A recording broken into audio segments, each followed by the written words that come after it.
Not every death at the hand of the police is justice.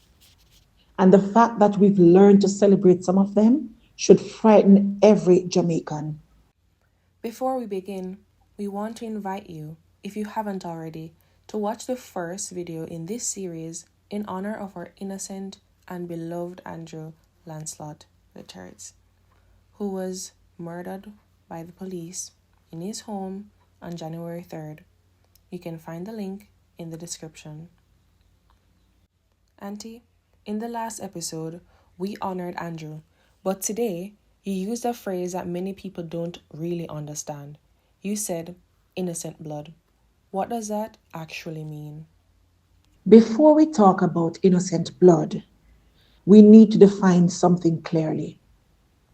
An extrajudicial killing is when someone is killed outside of the law. There's no trial, no due process, no opportunity to defend themselves, just judgment passed down by men with guns, not a court of law. So it's not about whether the person was good or bad. Exactly. It's about process. Justice is not about how we feel. Justice is about law, order, and truth. But Auntie, a lot of people will say police don't just kill people for nothing, or if him get shot, he must be guilty. Why do you believe that so many Jamaicans think this way? Because we've replaced justice with assumptions. Since when does a police report equal a conviction? Since when does suspicion replace a trial? And since when does death prove guilty? This mindset doesn't protect Jamaica. It simply excuses injustice. You said there are two kinds of innocent blood. Let's start with the first. The first is innocent blood by truth, the truly innocent victims. Not only is there no evidence against this person, but the person did not commit the crime, was falsely accused, wrongly targeted, and killed unjustly. That is Abel. That is Andrew. That is any man killed without evidence. And the Bible speaks about that clearly? Very clearly. According to scripture, when a person is falsely accused or wrongly killed, their blood is innocent, and God holds the nation accountable. Scripture says God hates hands that shed innocent blood, and he holds nations accountable when it happens. Check Deuteronomy 19, verse 10. God connects innocent blood with national guilt. When the innocent are killed, the land and the leaders bear responsibility. Check Proverbs 6, verses 16 to 17. Shedding innocent blood is not a policy issue to God. It is something he hates. See also Jeremiah 22, verse 3. God links innocent blood with state violence and oppression by those in power. There are many other scriptures on this subject matter. And the second type, this is where people get uncomfortable, right? Yes, because this one challenges our thinking. A person's blood becomes innocent even if he or she were guilty when he or she is killed without due process. Wait, are you saying a guilty person can still be innocent blood? Yes, not innocent of the crime, but innocent of the process that was denied to them. God requires judges, witnesses, evidence, and a fair hearing. He never allowed street executions. Check Numbers 35:30. God forbids execution without the due process and witnesses, even if the person is suspected of wrongdoing. See also Deuteronomy 17:6. God sets legal safeguards. Killing without them is unjust and produces innocent blood. See also Exodus 23, verses 6 to 7. Justice is not optional.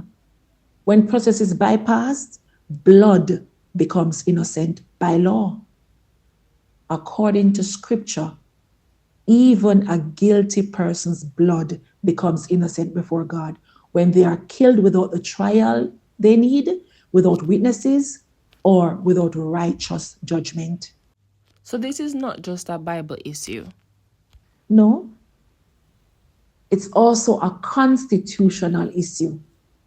Jamaica's constitution guarantees the right to life and protection from arbitrary killing. This strongly indicates that it isn't just about moral ideals, it's legal rights guaranteed to everyone in Jamaica.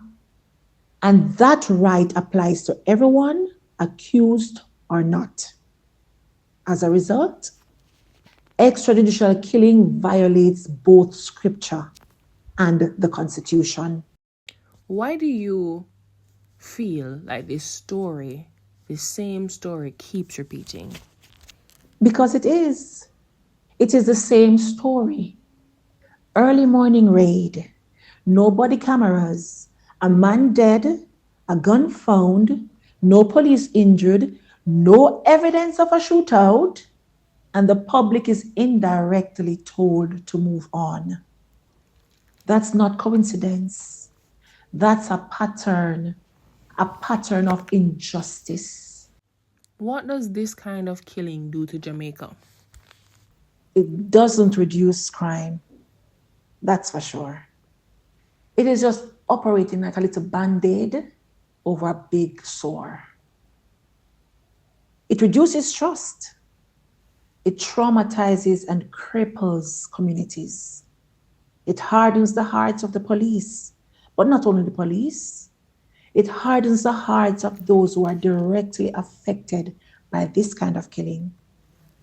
It breaks families and it pollutes the land. And God said, blood defiles the land, and a defiled land cannot be easily healed and cleansed. Let me take you to Proverbs 14, verse 34, where it says, righteousness exalts a nation, but sin is a reproach unto any nation. You see this righteousness? It means justice practiced consistently, integrity in leadership, fairness in systems, truth over manipulations, among other things. But a nation that is exalted is one where trust exists between people, systems work without force, leaders are accountable, citizens feel protected, not exploited. This kind of righteousness creates social trust. And where there's trust, you have stability. And when there's stability, you have flourishing. Let us examine ourselves and let us examine our country. So what do we do now? We start by telling the truth. And oh, I wish they had body cameras. And oh, I wish they did not remove illegally the camera that my nephew had in his house, his phone, and the phone of his girlfriend. We stop celebrating death. We stop assuming guilt. We demand justice, not vengeance, not convenience, because a nation cannot fight crime by committing crime. Until Jamaica understands innocent blood, Jamaica will never be healed in any way properly or appropriate for where Jamaica needs to go. In the next episode, we're talking about leadership and how words from high places have shaped a culture of death. Thank you for watching. Please remember to click the link in the description if you have not already watched the previous video.